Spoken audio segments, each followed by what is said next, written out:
Do you want to get the most out of your garden to have enough to eat fresh in season and have some for preserving? I'm Allie. If we haven't met before, I garden and homestead on 1/2 acre in southern Utah's desert, which is a zone 8. I'll take you on a tour of my vegetable garden and show you how I get the most out of my garden. Along the way, I'll share with you some simple ideas on how to preserve for winter use, how to make the most out of your space no matter the size, and plenty of tips you may never have thought of before. When it comes to providing enough food for fresh consumption and preserving, you want to look for high-yielding plants that do well in your area and foods that you use the most. Beans are the perfect high-yielding crop for eating fresh and storing for winter use. I plant several patches throughout the garden, both pole beans and bush beans, as soon as spring crops come out. This section here had broccoli growing in it. Once all the broccoli was done producing, I pulled it out, fed it to the goats, and tossed it to the compost pile. Nothing goes to waste here. It all gets turned back into the soil, making the garden more sustainable. I like to plant successions of beans about every 2 weeks. This staggers the harvest time and makes it more manageable for me to be able to harvest and process.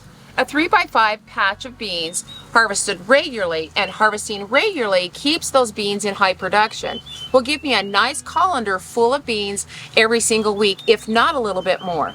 A colander this size, I can fill 14 pints of beans. I can prepare them, process them in a small amount of time. And this is manageable for me, especially when I'm busy.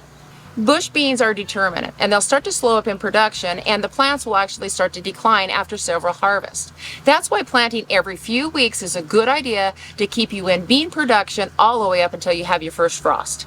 Pole beans are perfect for increasing your growing space by growing them vertically and growing crops below. By planting crops below and around your pole beans, that helps keep the soil moist, which will actually help keep those pole beans producing well during the summer heat. And you're getting 2 crops in a small amount of space. That's a great thing to do for small gardens. Green beans can be blanched and frozen and bottled and even freeze-dried for winter use. When you dry or freeze-dry your beans, you don't need a lot. You can just do small batches. A little bit goes a long way. When freeze-drying your green beans, you don't even have to blanch them. You can just freeze-dry them just as they are. And if you sprinkle a little bit of sea salt over them, those make an excellent snack, and kids love them. I always plant 1 large patch of dry beans. I only do 1 succession because they take a lot longer to mature. I always plant a wide variety of different types of dry beans because I love the different colors and the textures.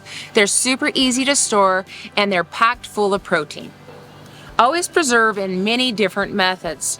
This gives you variety and a backup plan. If the power were to go out for a long time and you were to lose your frozen foods, you would at least have a backup of dried, bottled, and freeze-dried foods. Part of being prepared is having a wide variety of options to rely on. When using up your bottled foods, you have empty jars that take up space no matter what you do.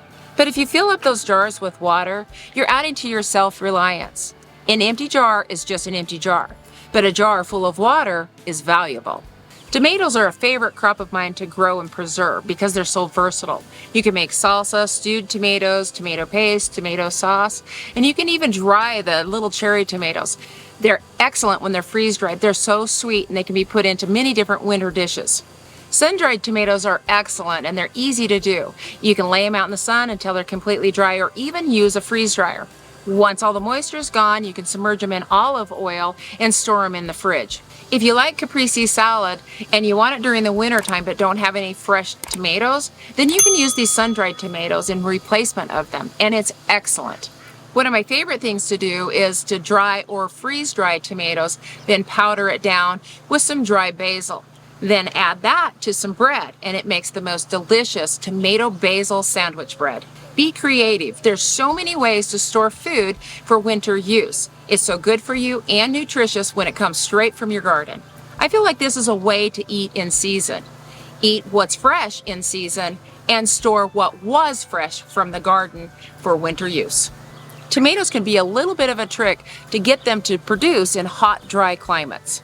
When temperatures are above 90 degrees for several hours and the humidity is low, this can cause the tomatoes to drop their blossoms. And heirlooms, which are some of my favorites, are more susceptible to this. To help keep your tomatoes productive, Then you can use a floating row cover or a shade cover to help keep the sun off of them, humidity in, and keep those temperatures just a little bit lower. And mulch around your tomato plants heavily. This will help keep that moisture in and that soil cooler, which is extremely essential in the desert. Tomatoes are another crop that you can grow up vertically, and it's actually a good thing for them. I like to keep the suckers pruned, and I come out here every single week and tie them up to this trellis. This allows me to have more space underneath to grow another crop, maximizing my growing space. A good example of some crops that can grow nearby or underneath your tomato plants are carrots and even broccoli. Broccoli is a spring crop, but you can actually trick it by planting it on the north side of your tomato plants at the same time that you plant your tomatoes. The shade that it gets from the tomatoes on that north side will allow it to develop a fairly decent head. Onions are super easy to grow and store.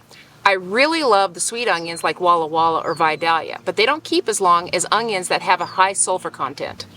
However, Cipollini onions, even though they're small, are really sweet and they store really well for me. If you've ever grown Cipollini onions, let me know in the comments if they've stored well for you as well. If you want a red onion that keeps fairly well and is sweet, try Red Long of Tropea. I love this one because it's very unusual. It's a very long, sweet onion, and I like to grow just a few little different things in my garden. I grow onions on the edges of my raised beds throughout the garden. This allows for more space for other crops in the middle of the beds. They help disrupt pest flight patterns, making them a great companion plant. If you let a few of your onions go to seed, then you're providing a nice amount of pollen for the bees, and they're absolutely beautiful. If you let the flower head fully mature and produce seed and save that seed for planting next year, that plant will be more acclimated to your area and do much better than it would from a seed packet. Each seed head can produce hundreds of seeds. Once your multi-flower head starts to dry like this one here, then it's time to cut it off and you can put it in a brown paper bag. Once it completely dries, you can shake those seeds out of the rest of that flower head and go ahead and collect them. Green onions are great to go in the ground just about any time during the warm growing season to fill in those bare spots. It's tough during the hottest parts of the summer months because you absolutely have to keep that soil moist in order for those onions to thrive. But you can help this along by adding some burlap over the top or some floating row cover to keep the soil moist. You can dry the green onions, the tops of them, or the whole onion and then powder it down and use this as a replacement for onion powder, and it's excellent. Dehydrating onions is a really good way to store onions that don't keep well, or even ones that have just started to sprout.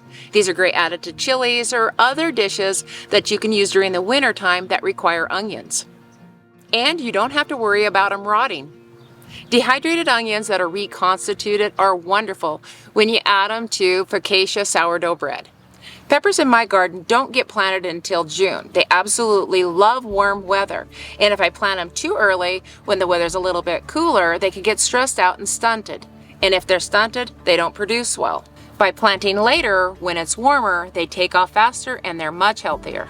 Once my pepper plants start to produce peppers, then I'll put a floating row cover on them. This protects them from the intense sun. Otherwise, those pepper plants will get sunburnt. That's that sunken white part that gets on the south-facing or the most sunniest side and the tops of your peppers. Anaheims and anchos, or also known as poblanos, are great fire roasted and frozen for winter use as well. Jalapenos make great refrigerator pickles. I grow a lot of cayenne peppers because I love to powder it so that I have the cayenne pepper and the hot chili flakes. Chickens benefit from the cayenne peppers as well. I'll sprinkle it over their food during the winter months. This helps keep them warm and it keeps their production going. I trellis all of my cucumbers because they produce better and give me higher yields. I also feed them a liquid fish fertilizer on a weekly basis because they're heavy feeders, and this keeps their production up all the way through the growing season. Harvesting all of your vegetables on a regular basis, including cucumbers, will ensure that the plant continues to produce. If the vegetables get too mature, then the plant is basically sent a message saying, don't produce anymore, we got to put our energy into that seed. Once our temperatures are in the 90s, then our peas start to decline. So I'll pull these peas out because they're not producing anymore, and I'll plant more cucumber plants using this space and this pea fence. Something comes out, something goes in its place, no time wasted. You can use regular slicing pickles and make fermented pickles out of them. Just make sure that you slice off or scrub off the blossom end.